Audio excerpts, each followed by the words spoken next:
So I'm running because I've actually been encouraged. I've been encouraged by members of my office, I've been encouraged by members in law enforcement, members in the community, business owners, and I've been encouraged by folks that are sitting on the bench now to actually go out and try to make a change here. I also am running because I see a real need. This office is broken, and what it really needs is somebody who wants to come in and fix it, be a leader, take charge, and move us forward. And I represent new leadership, and so I'm running for both of those reasons. My wife and I have not taken a single day off. I've been to over 2,200 homes at this point, walking directly, trying to meet voters on a one-on-one basis. And I'll continue to do that up until the primary is over here. If I'm successful in this primary, I'll continue to do that through November. I think that's significant. It also demonstrates not only that I'm a leader in the sense that I will not back down from a difficult road ahead, but it demonstrates my desire to really reach out to voters, hear voices that may not be willing to come to the forefront on their own, and really bring the community together. If you were to look at character, I've demonstrated a lifetime of character. I've been a career prosecutor.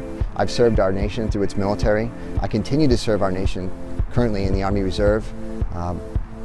I think if you were to look at my life seriously as a whole, you would see a person who has really lived American values and demonstrated that through his everyday life.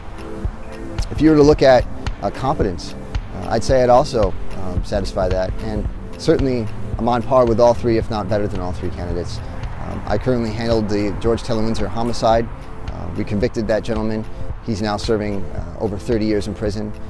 My most recent trial with Donald Anderson, another conviction really from hard work and preparation.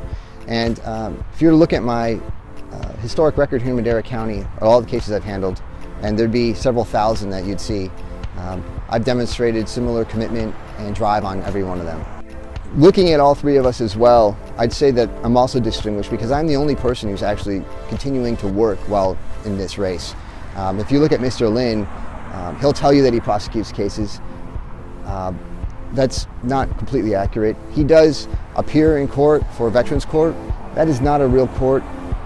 That's a treatment court. Those folks have already pled guilty.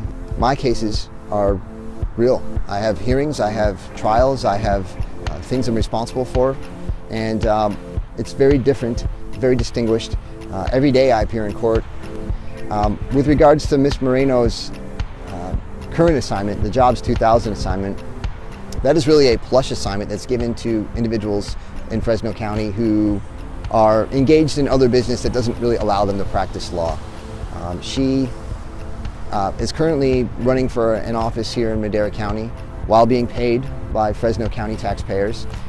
Truthfully, I think that's shameful. It's shameful that people in Fresno are paying a person for a job that they're not receiving the benefit of. I will say that this race, unfortunately, has kind of boiled down into some real nasty politics. I've recently been contacted by some people who have had a visit by Ms. Moreno at their home, and they shared with me that she's telling them that I'm not a real veteran because I have not deployed to a war zone. I'm still in the Army Reserve. In fact, of all three candidates here, I'm the only one that's actively serving in the United States military in some capacity. And so to hear that someone is actually saying that I'm not a veteran, I think is very shameful. I think it reflects poorly on that person's character. It's certainly not anything I would ever do. And I'd ask the people to consider that for what it's worth. Thank you for watching this video. I hope it's been informative and will assist you in making a decision here amongst the candidates on the June 5th primary. I'd be honored for your vote and support, so please vote for me, Paul Hornick, Madera County District Attorney, June 5th primary. Thank you.